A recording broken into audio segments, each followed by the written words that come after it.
Cassette 2, Side 2. Practice Test 4. You will hear a number of different recordings, and you will have to answer questions on what you hear. There will be time for you to read the instructions and questions, and you will have a chance to check your work. All the recordings will be played once only. The test is in 4 sections. Write all your answers in the listening question booklet. At the end of the test, you will be given 10 minutes to transfer your answers to an answer sheet. Now turn to section 1 of your question booklet.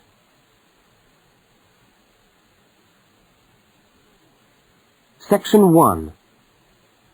2 students meet on the university campus. They start a conversation together. First, look at questions 1 to 5. For each of the questions, 4 alternatives are given. Decide which of the alternatives, A, B, C or D, best fits what you hear on the tape, and circle the appropriate letter.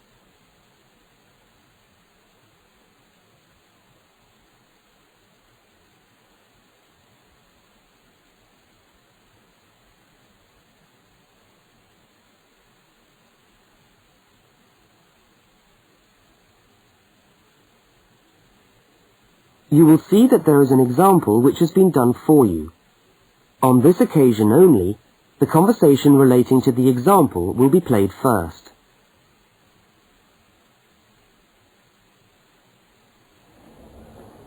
Excuse me, can you help me? I was looking for the main hall. No, maybe I can actually. I'm looking for the main hall too. I think it's in the administration building. Are you a new student? Yeah, I am. The man says he's looking for the main hall too. So A has been circled. Now we shall begin. You should answer the questions as you listen, because you will not hear the recording a second time. Now listen carefully to the first conversation and answer questions 1 to 5.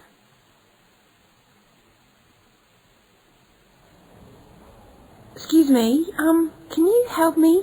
I was looking for the main hall. No, maybe I can actually. I'm looking for the main hall too. I think it's in the administration building. Are you a new student? Yeah, I am. Yeah, I thought you looked as lost as me. I'm trying to find the admin building too so I can register for my course. I don't seem to be having much luck. Well, look, according to this map of the campus here, you go straight up the steps, turn left, and the building's on the right. Okay, let's see if we can find it. Ah, this looks right. Yeah, it must be. Look, there are hundreds of other people here. Oh, there must be at least 50 people in the queue. We'll be here till gone 2 o'clock at this rate. Yeah, and I'm starving. So am I. Actually, I was on my way to the canteen to get something for lunch. Why don't I go to the canteen and buy something, and you stay here and wait? Good idea. What would you like? Pizza, sandwich, hot dog, fried rice? They do everything. Oh, something easy. Takeaway fried rice sounds good. Okay, fried rice. No, on second thoughts, I'll have a cheese and tomato sandwich. Right, 1 cheese and tomato. Anything to drink? Yeah, give me coffee, would you? Hot coffee's a bit hard to carry. What about a Coke or an orange juice? Get me an orange juice then. Look, here's $5. Oh, yeah, take $2 back. Shouldn't cost me more than $3. Well, keep the 5. We'll sort it out later. Oh, and could you get me an apple as well? Okay, back in a minute.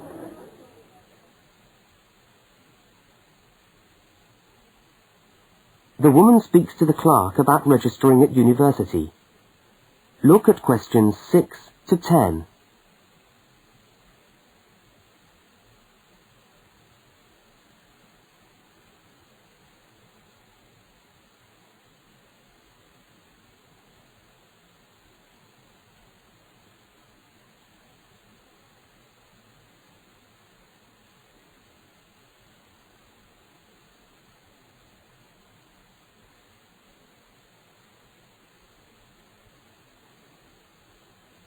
As you listen, complete the form by filling in the numbered spaces 6 to 10.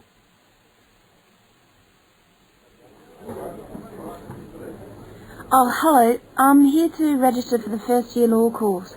Oh, I'll just have to fill out this form for our records. What's your name? Julia Perkins. Can you spell that for me? Yeah, that's JULIAPERKINS.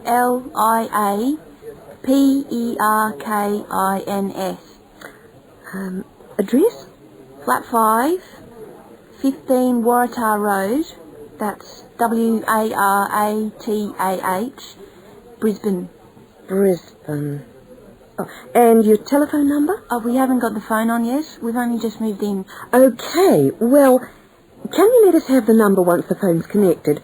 And I'll make a note here, to be advised. And the course? Beg your pardon? What course are you doing? Oh, first year law. Right. Well, you'll have to go across to the law faculty and get this card stamped, and then you come back here with it and pay your union fee. Oh, thanks very much.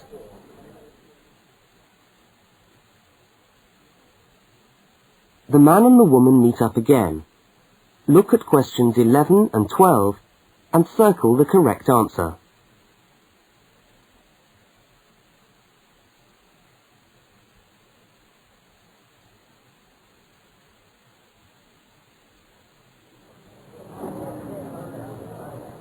Oh, there you are. Oh, I thought you were never going to come back. Sorry, the canteen was absolutely packed. I had to wait for ages. And then when I got to the front of the queue, they had hardly any food left. So I had to get you a slice of pizza. Sorry. Oh, that's okay. I could eat anything. I'm so hungry. Oh, and there's your bottle of orange juice and your apple. At least I managed that. Great. Thanks a lot. No, and here's your $2 back. Don't worry about it. Buy me a cup of coffee later. Huh, all right then. So how'd you go? Oh, well, in order to register, we've got to go to the law faculty and get this card stamp, and then go back to the admin building and pay the union fees. That means we're registered. After that, we have to go to the notice board to find out about lectures, and then we have to put our names down for tutorial groups and go to the library. Oh, no, great. Well, first let's sit down and have our lunch, eh?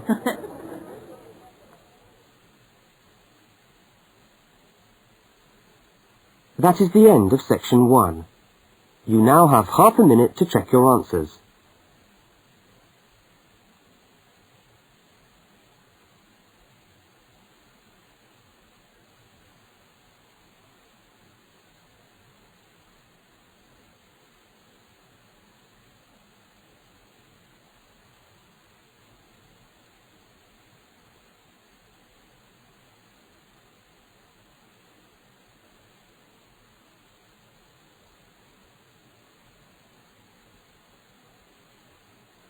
Now turn to section 2.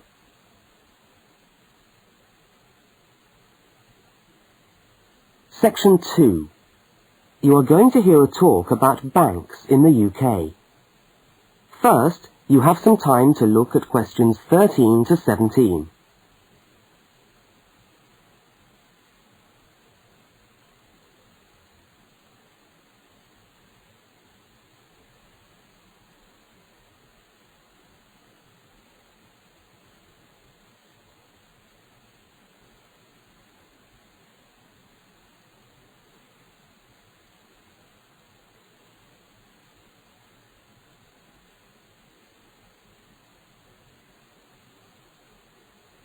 Now listen to the talk and complete the notes by filling in the numbered spaces 13 to 17.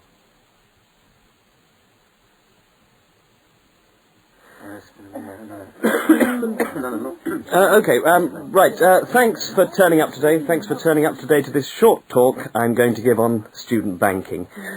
Many of you are unfamiliar with the way banks work in this country, and today's talk should just give you a few starting points. I will, of course, answer any questions at the end. Right, well, as you probably know, you'll need to open a bank account while you're here, and it's the safest place to keep your money. And it's best to open an account with one of the major banks. You should each have a handout with the names and addresses. Yeah? Right. There's Barclays in Realty Square, National Westminster in Preston Park, Lloyd's in City Plaza, and Midland in Hope Street. Okay, all these banks offer special student accounts. However, it's important to note that as an international student, you'll not necessarily be eligible for all the facilities offered to resident students. Now, as an international student, you will need to provide evidence that you can fund yourself for however long your course lasts.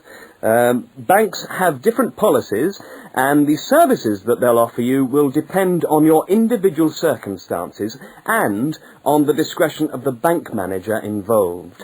So it's a matter of going there and finding out about your own particular situation. Right. When you do go to open a bank account, you should take some documentation with you. I've already mentioned that you must be able to support yourself.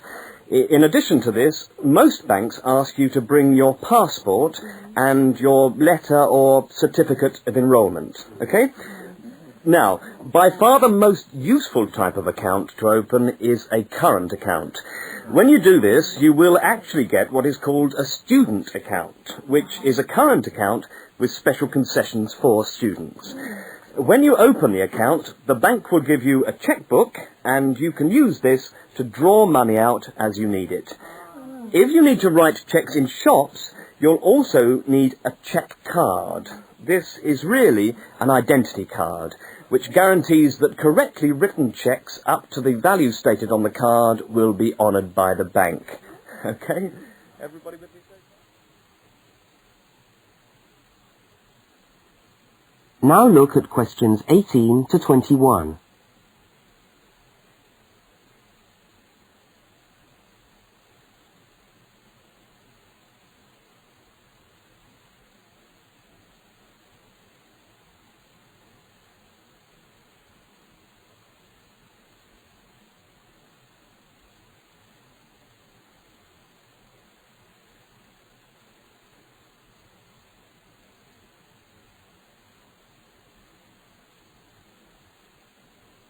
As you listen to the rest of the talk, complete the rest of the notes in the spaces numbered 18 to 21. Right, if you want to draw out cash for yourself, you can make the cheque payable in your own name or to cash. You can also withdraw cash from a cash point machine with a cash card. Now, these are extremely useful as they enable you to withdraw cash from your account during the day or at night. There is also another card called Switch or Delta, and you can use this to pay for things in shops. It takes the money right out of your account, so you don't need your checkbook. Now, you may want to take more money out of the bank than you have in it. This is called having an overdraft. Be very careful with this. You should not do this without permission from your bank. Overdrafts usually incur charges, though some banks offer interest-free overdrafts to some students. But find out before you get one, right? Well, that just leaves opening times. When can you go? Banks used to be open from 9:30 a.m. until 3:30 p.m. from Monday to Friday. But many main branches are now open until 4:30 or 5 p.m. on weekdays, and some of the bigger branches in London and other major cities are now open for a limited time on Saturdays. Okay, any questions? That is the end of section 2. You now have half a minute to check your answers.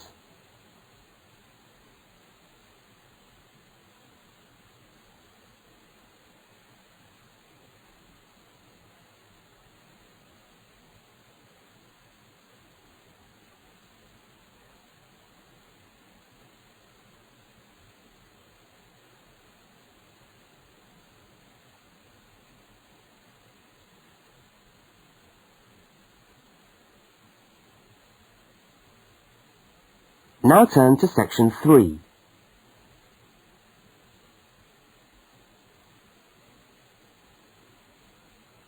Section 3. Two students, Dawn and Ilmar, are discussing a project that they are working on together. First, you have some time to look at questions 22 to 25.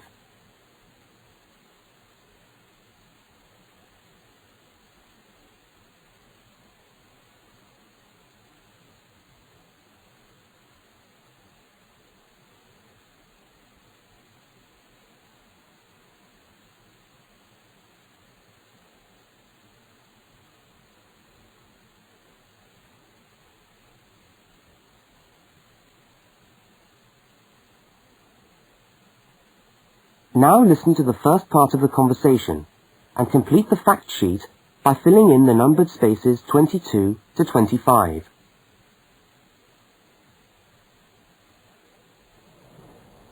Hi, Dawn. Oh, hi, Omar. I'm glad I've bumped into you. I've just found a great idea for the presentation we've got to do for Dr. Banks next month. What, the one on everyday objects? Yes. Look at this article. It's really interesting. The aluminium Coke can? You know, Coca-Cola cans, soft drink cans. Look, let's sit down here. Have you got a minute? Sure. I'll just get my bag. Okay. So, you think we can get a presentation out of this article? I'm sure we can. First of all, we can provide some interesting facts about the aluminium cans that we drink out of every day. Like? Well, here it says that in the US they produce 300 million aluminium drink cans each day. Wow! 300 million? Exactly. That's an enormous number. It says here, outstrips the production of nails or paper clips. And they say that the manufacturers of these cans exercise as much attention and precision in producing them as aircraft manufacturers do when they make the wing of an aircraft. Really? Yeah. Let's have a look.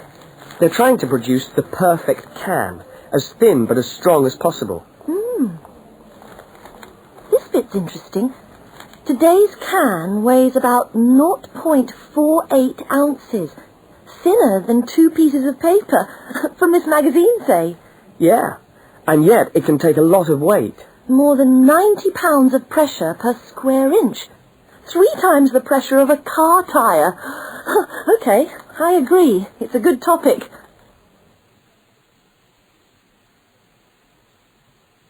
Now look at the diagram of the aluminium can and at questions 26 to 31.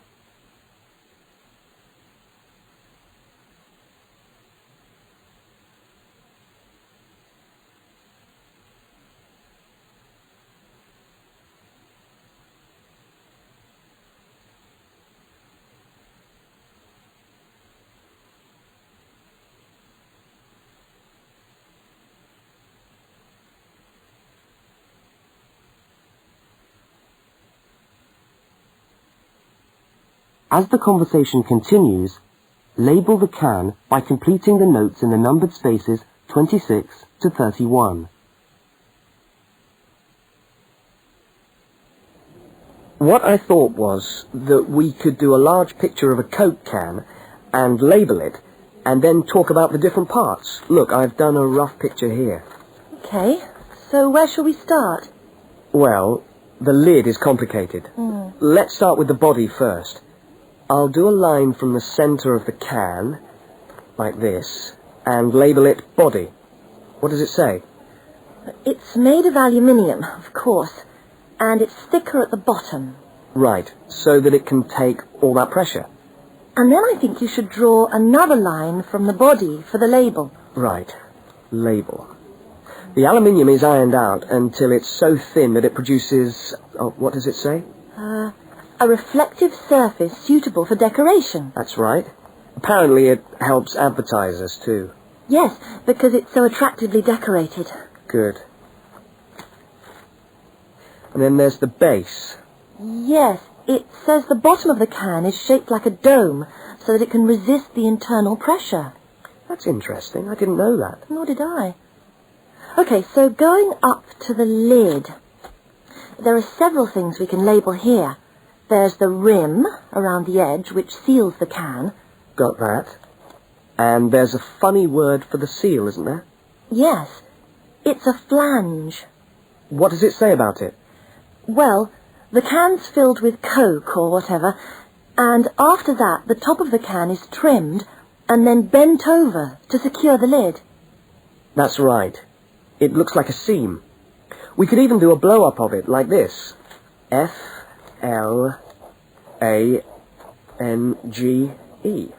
Yes, that would be clearer. I think we should label the lid itself and say that it constitutes 25% of the total weight. 25%? So it's stronger than the body of the can. So to save money, manufacturers make it smaller than the rest of the can. Didn't know that either. So, how do we open a can of Coke? First of all, there's the tab, which we pull up to open the can, and that's held in place by a rivet. I think that's too small for us to include. I agree, but we can talk about it in the presentation. We can show the opening, though. That's the bit of the can that drops down into the drink when we pull the tab. Yeah, hopefully. Sometimes the tab just breaks off. I know. Anyway, the opening is scored so that it pushes in easily but doesn't detach itself. Okay. We can show that by drawing a shadow of it inside the can. Like this. I'll label it Scored Opening. Great. Well, I think we've got the basis of a really interesting presentation. Let's go and photocopy the article. Fine. I'll take it home and study it some more. That is the end of section 3. You now have half a minute to check your answers.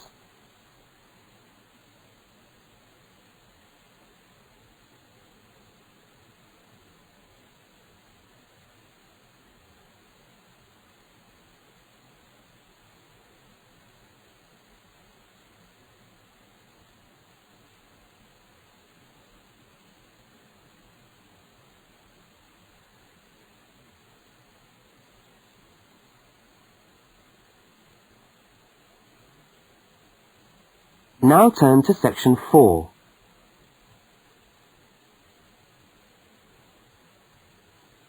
Section 4. You are going to hear part of a short university lecture. First, look at questions 32 to 42.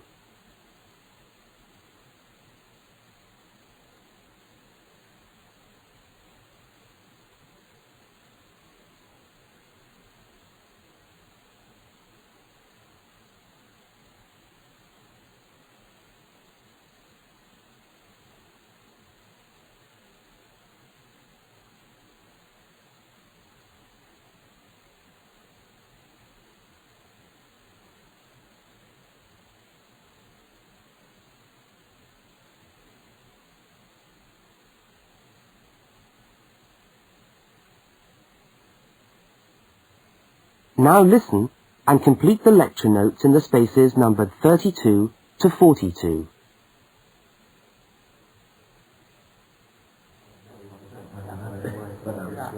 Good morning and welcome to the university's open day and to our mini lecture from the Sports Studies Department. Now, the purpose of this lecture is twofold. One, we want you to experience a university lecture to give you a taste of what listening to a university lecture is like. And two, we want you to find out something about the Sports Studies program at this university. So feel free to ask any questions during the talk and I'll do my best to answer them. Right, so what does a course in sports studies involve? Well, you wouldn't be blamed for not knowing the answer to this question because sports studies as a discipline is still comparatively new. But it's a growing area and one which is now firmly established at our university. Now, there are 3 distinct strands to sports studies, and you'd need to choose fairly early on just which direction you wanted to follow. And I'll just run over these now. Firstly, we've got the sports psychology strand. Secondly, we've got the sports management strand. And last but not least, there's the sports physiology strand. So just to recap, there's sports psychology, sports management, and sports physiology. Let's look first at psychology. Now, the people who study sports psych want to work with top athletes, and they're looking at what will take those athletes that 1% extra. What makes them win? When all other things are equal, physically all other things are equal, they want to know what are the mental factors involved. The sports psychologist works closely with the athlete through his or her training program and becomes an integral part of the team. In fact, you could say that they play just as important a role as the coach. So if you're interested in what makes people win, this could be the area for you. Now, secondly, we've got the strand which I referred to as sports management. And this goes hand in hand with the area of sports marketing. So you might like to think of this area as having 2 branches, management and marketing. On the management side, we look at issues relating to the running of sports clubs, management of athletes, that sort of thing. But then on the other side, we've got sports marketing. And this is the side that interests me more, because here we will look at the market forces behind sport. Questions like, why do people spend their money on a football match or a tennis game rather than, say, on buying a CD or going to the cinema? What are those market forces? Sport used to just compete with sport. Nowadays, it competes with other leisure activities. The spectators go to sport to be entertained rather than out of loyalty to a team. They want to have an evening out, and they don't want the cheap seats anymore. They want good seats. They want entertainment. And the professional sportsmen and women respond to this without question. They are there to give a performance. They provide the entertainment. So in the marketing course, we address all these commercial issues, and we look at how this hooks back into the management of sport. Now, the third branch of sports studies sometimes comes under another name and is also known as exercise science. And again here, we find that there are two distinct types of exercise science. The first is working very much at the macro level, what I call the huffing and puffing people. So this looks at fitness testing, body measurements, all that sort of thing. But the more interesting side of sports physiology, at least in my view, is the side that looks at the micro level, looking at cellular change. They're doing cellular research, looking at changes in body cells when the body is under stress. So that just about brings us to the end of our mini lecture for today. I hope you found it interesting. I look forward to seeing you all on our course next year. But feel free to come and talk to me if you want any more information. I'll be over at that notice board near the main entrance. Thank you very much.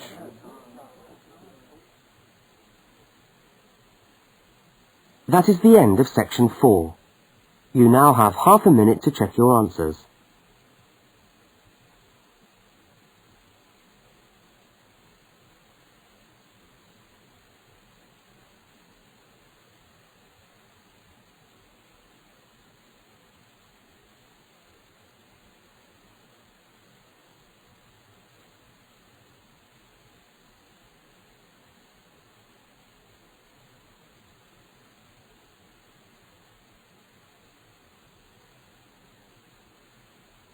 That is the end of the listening test. You now have 10 minutes to transfer your answers to the listening answer sheet.